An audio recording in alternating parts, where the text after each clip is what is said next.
Assalamualaikum warahmatullahi wabarakatuh. Tepangaken nami kula Astiti Amalia, kula saking PAI semester gangsal.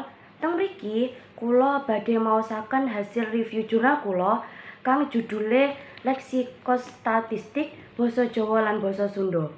Monggo midhangetaken kanthi teliti.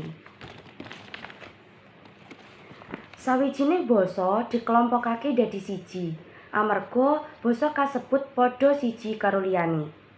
Basa dianggep saduluran karo kelompok basa tertentu, amarga kanthi relatif dudohi kemiripan sing gedhe. Seduluran basa Jawa lan basa Sunda didelok apik saka segi leksikal uga korespondensi fenomisnya. Artikel iki bahas sambungan kekerabatan andhedhasar itungan angka watara basa Jawa lan basa Sunda lan tatanan leksikostatistik ing kaping 2 basa kasebut.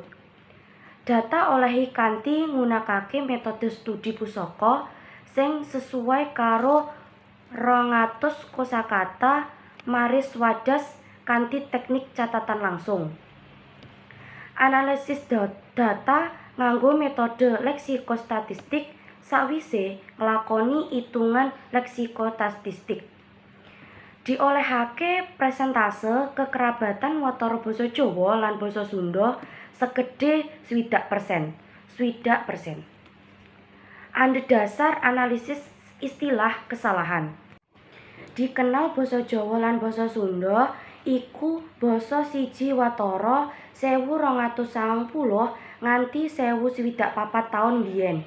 Basa Jawa lan basa Sunda kira-kira lekas pisah saka basa Prata kira-kira 727 sampai 953 Masehi, diitung saka taun 2017. Cekap semanten, matur suwun. Wassalamualaikum warahmatullahi wabarakatuh.